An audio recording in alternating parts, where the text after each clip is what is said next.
11వ ward Vidyanagar మోరి water పైనుంచి water వాళ్ళు ఇచ్చిపెడుతుర్రు. మా ఇంటి దగ్గర వచ్చి నిలుస్తున్నాయి. గుంత ఉంది, మోరి నీళ్ళు మొత్తము.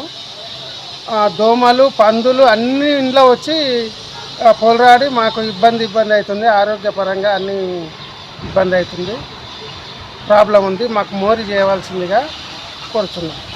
విద్యానగర్ కాలనీ 11వ వార్డు శ్రీధర్ గోదాం పక్కన దాదాపు ఒక 20-25 ఇండ్లు పైన నుంచి అక్కడ నుంచి ఏంటంటే మురుగు కాలువ ఇక్కడ వచ్చి ఇక్కడ జామ్ అవుతుంది. దీనివల్ల ఏంటంటే పందులు, తర్వాత దోమలు, తర్వాత ఇవన్నీ ఉన్నాయి. పందులు కూడా ఈ కాలనీలో ఎక్కువనే ఉన్నాయి. మాకేంటంటే ముఖ్యంగా రోడ్ల కంటే ముఖ్యంగా మోరి తొందరగా చేయాలని విజ్ఞప్తి చేస్తాం. నమస్కారం.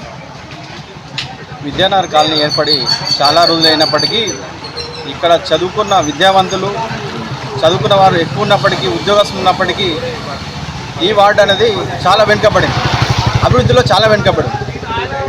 డ్రైనేజీలు కావచ్చు, మురుగునీటి వ్యవస్థ కావచ్చు, రోడ్లు కావచ్చు, చాలా అవసరం ఉన్నది. ఇక్కడ చూస్తున్నారు, చిన్నపాటి వర్షానికి చిన్న నీటి గుంతలు దాదాపు చెరువులను తలపిస్తున్నాయి. ఇక్కడ దోమలు, పందులు చాలా వరకు ఇదైపోయినాయి. ఖచ్చితంగా నాకు ప్రతిరోజు చాలా కంప్లైంట్లు వస్తున్నాయి మన వార్డు నుంచి, 11వ వార్డు నుంచి. ఖచ్చితంగా అభివృద్ధి చేస్తాను. అధికార పక్షం మాట్లాడి, ఎమ్మెల్యే గారితో మాట్లాడి ఖచ్చితంగా నిధులు తీసుకొచ్చి అభివృద్ధికి తోడ్పడతాను.